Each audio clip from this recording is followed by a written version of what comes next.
All right. Well, good morning, everybody, and thank you for being with us this morning for our Rector's Forum. We are blessed today to have Dr. Grace Hale with us. She is a professor at UVA, teaches in the American Studies and History departments, and she's going to share with us this morning a very personal story that she discovered as she investigated family lore, and just tell us what this meant for her, but also what we can draw from her experience and how it helps to understand where we are today in our country. So let's start, Grace, if we can, just with the story. What's the family lore, and then what did you discover? Okay.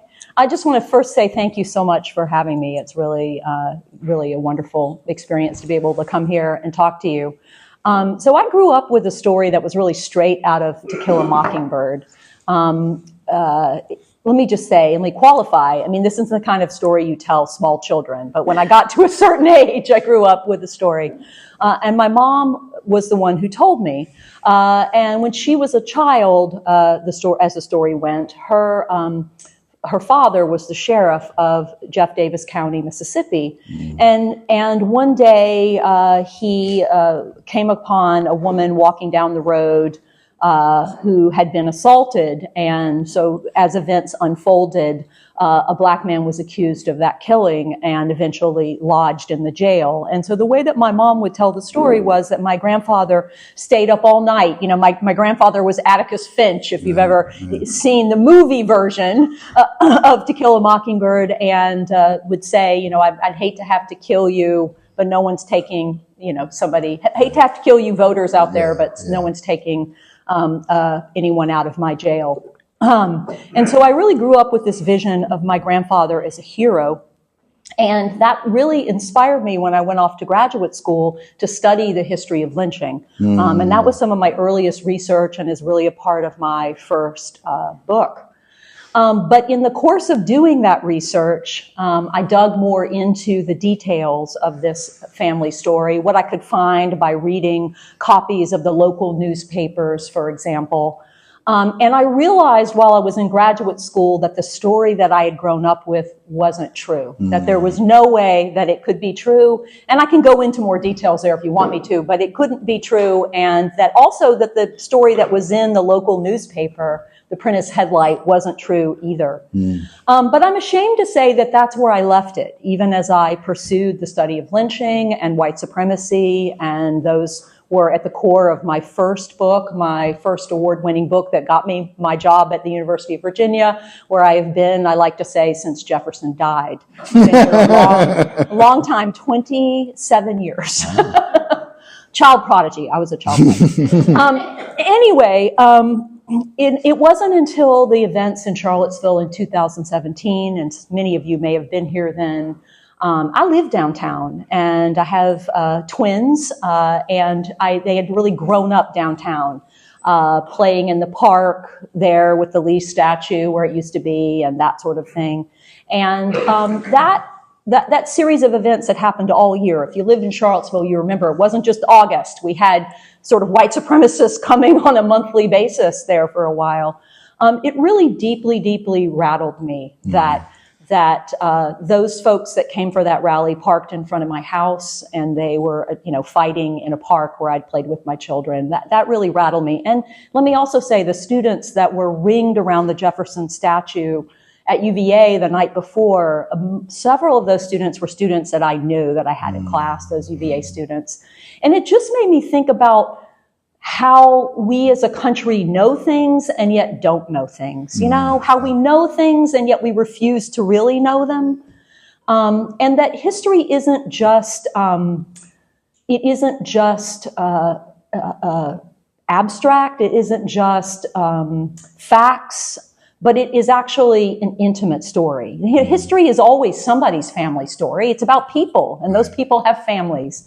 And that made me really think about, you know, what could I do as a historian that I had spent, you know, all these years studying white supremacy, teaching classes at UVA, and it seemed to have made so little difference.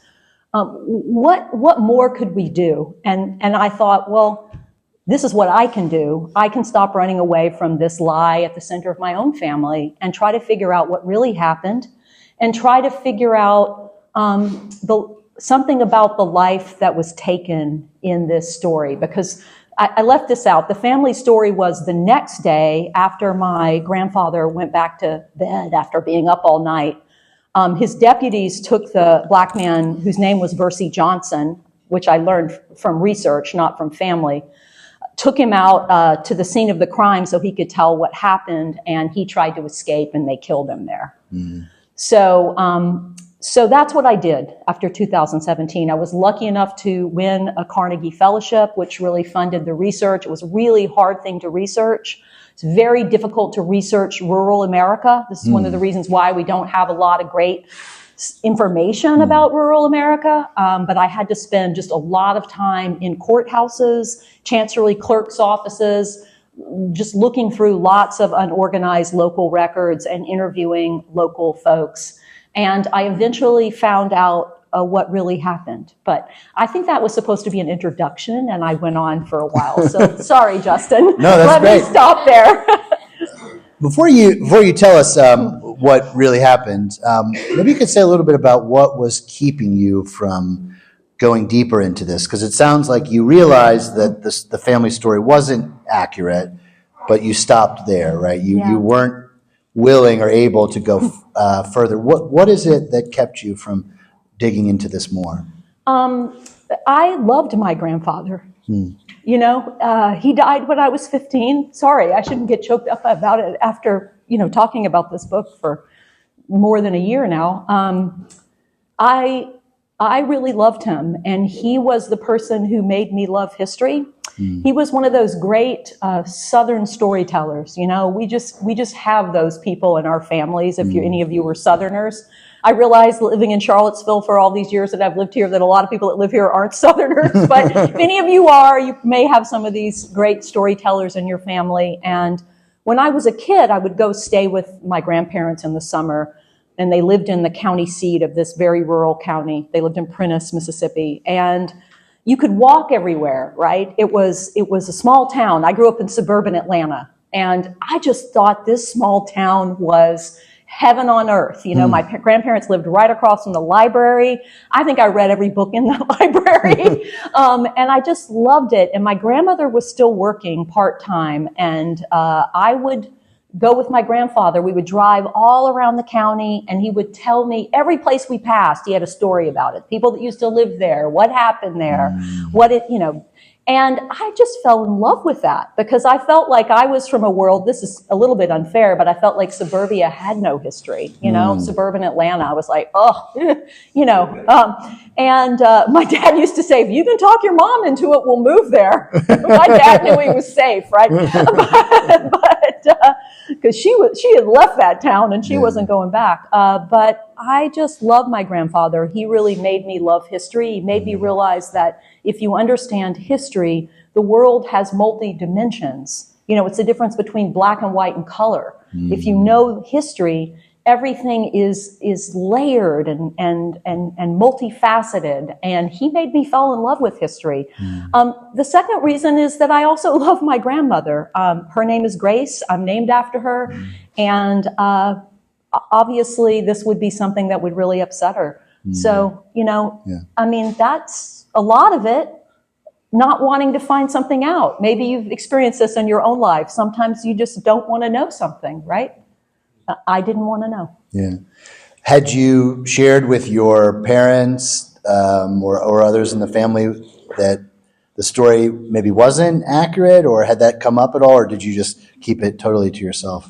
I did share that with my mom and my siblings when I first started to figure it out in grad school. My grandmother was still alive then, but was sort of sliding into dementia. It was difficult to talk to her about anything. I tried, but it's hard to say why she couldn't talk about it, right? Given the health problems that she was having. Could have been one thing, could have been another, could have been both, right? Nobody wanted to hear about it. And that stayed consistent, and they still don't. So, Interesting. So we've heard the story that was passed down through the family, the basic outlines of it. In your research, as you wrote this book, what did you discover? What actually happened? Before I do that, and I want to just say that I think one of the things that I discovered that was most exciting to me and that I had no knowledge of was what an incredible, thriving Black community there was in Jeff Davis County. And it was shocking to me that as much time as I spent in that small town and with people from that town and leaders of that area, no one ever talked about, all white people, no one ever talked about it. And so before I say that, I really think it's important to say this, because these acts of racial violence are obviously against an individual, but they're always also against a community. They're an attack on a whole community. And that was the thing that most surprised me. So if you know, maybe you don't know anything about this period in history, and that's fine. But if you do know something about the Jim Crow South, I think people tend to think about it as all a kind of horrible racial terrorism situation. And this is a book about a lynching, so I am certainly not denying that. But I think we don't always know that there were pockets of Black flourishing in the rural South. And maybe some of you know that. Maybe you're from places and you know those stories. I knew those stories in other places, but didn't know that Jeff Davis County itself had been a kind of refuge for Black people leaving the Mississippi Delta. So this county is in south central Mississippi, and it was the Piney Woods. There were longleaf pine, old growth forests there well into the 20th century. If we were in the Midwest, the floors here might have been made of wood from that part of the world. Chicago was built out of South Mississippi, heart pine, they call it, for example. So it was really the center of the timber industry in a certain moment. But after emancipation, a lot of Black people were fleeing the Delta and its incredibly harsh race relations. And they came to places like Jeff Davis County, where they were able to buy land and for a brief moment even homestead land and get land for free. There was a Southern Homestead Act for just a few years.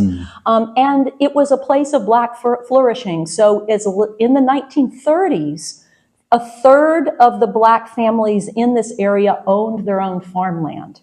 And some of those farms were 1,000 acres. These were very successful people, and they had created their own college in the early 1900s, modeled on Tuskegee. These are the Tuskegee people. These are the pull yourself up by your bootstraps, create your own Black farming community, anchor yourself in the land. And they were really quite successful. And I learned their story, if that makes sense. I had not known that story, and that this act of racial violence is happening in a moment after World War II, when so many of the Black sons of those farmers have come back from World War II, they fought in the war, and they are not willing to settle for almost zero money for Black schools. I mean, Black parents are building the buildings, buying the books, and providing the firewood to heat the rooms while they're paying their taxes, right, that are going to the white school that's got a swimming pool. I mean, it's such a nice school, it has a swimming pool. So they're not willing to settle, and they start to make complaint, and they found an NAACP chapter and various things that they do. And so this killing is not just about the individuals involved, it's also about reasserting white control, if that makes sense, over that community. It's like as if white people wake up after World War II in Jeff Davis County and go, oh yeah, these people are really successful. They're better educated than we are. There's more Black college graduates because they have a college right there in the county than there are white college graduates. And so I think it's important to say that.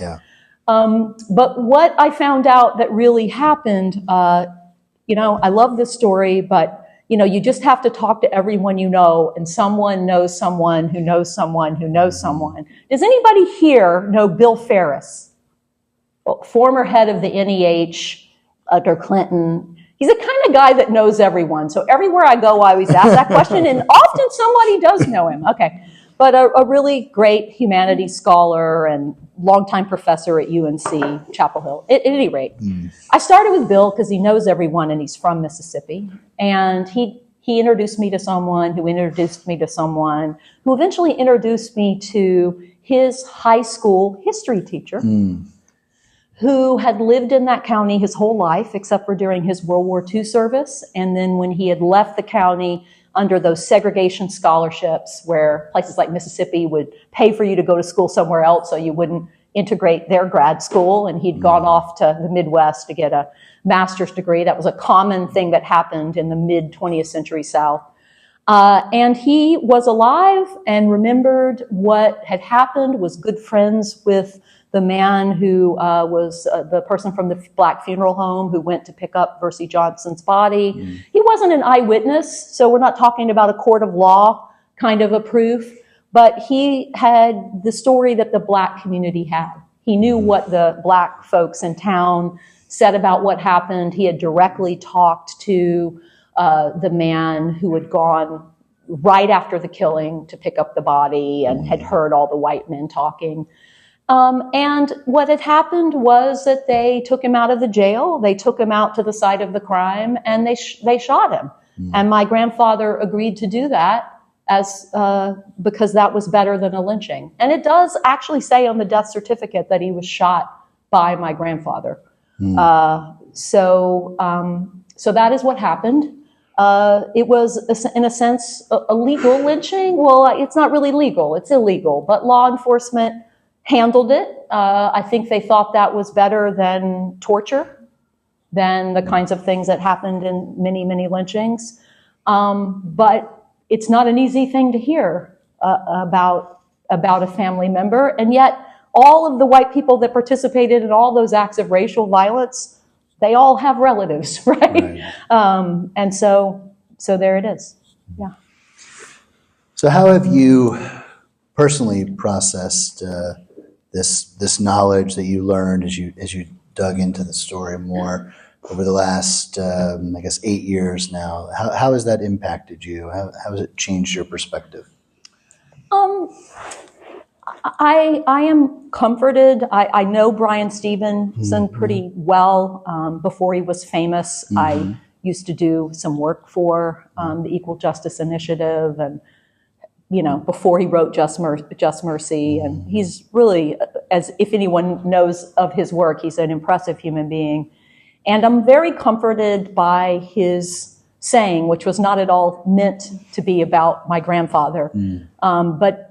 But you can buy shirts with this comment on it, and I may mangle it a little bit at his various museums and monuments. But everyone is better than the worst thing they ever did. And I think that's true of all of us, and I don't say that to excuse his behavior. I think that we need to stop thinking about people as all good or all bad. Like, we need to be more complicated in our thoughts, right? You're at a church, I'm assuming that you're all Christians. I mean, Jesus was complicated, right? I mean, people are complicated. All of us are complicated. And I say that not at all to excuse him, but to say that I think that we need to adopt that as our sort of perspective on the world, and to push each other to do better, right? And I mean, Christians are very good at forgiving, right? And so, I can't, that may sound like not the best advice, or maybe I haven't got enough of a take it away, but that's how I live with it.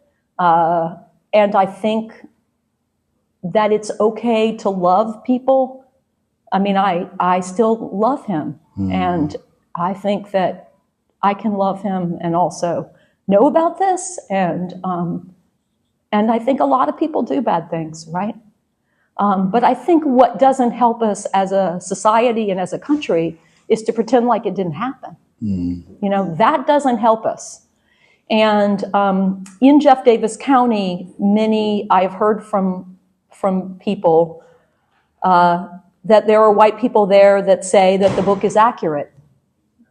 And then there are many people who are upset because they say, well, Ori Berry was such a good man. He was such a community leader. Why did she have to write this about him? Right. And I think those people need to be able to put both of those things together, that this was accurate and he was a community leader, and in some ways he might have been a good man, and in other ways he wasn't.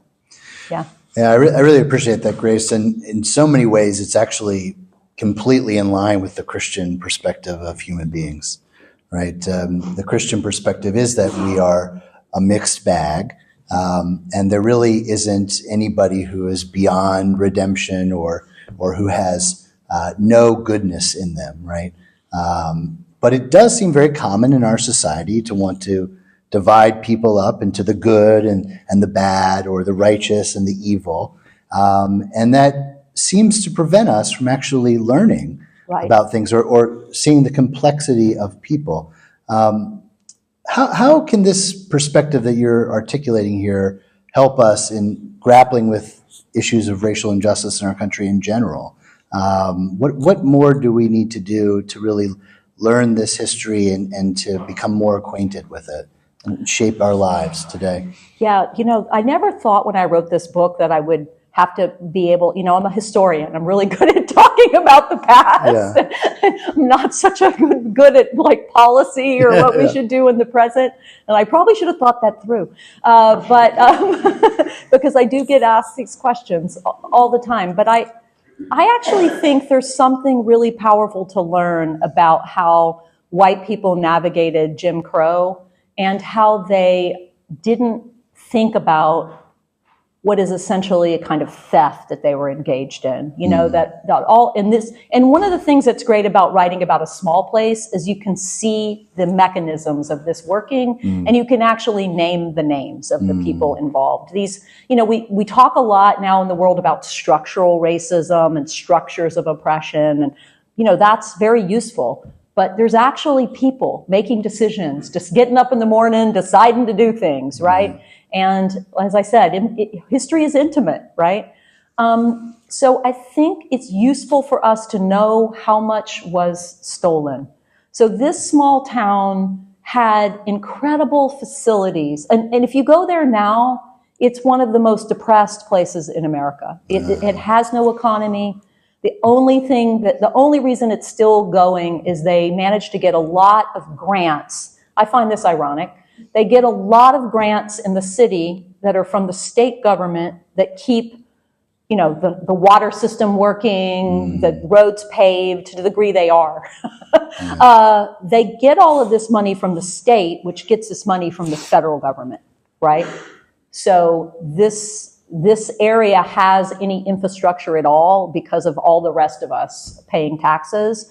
And it sort of lives off of various kinds of government payments, including Social Security would be the main source of income in the area. It's an old population, and of course other forms of welfare and subsidy, although those payments are incredibly low in Mississippi, right? And Medicare, Medicaid, that kind of thing. That's what keeps the economy going.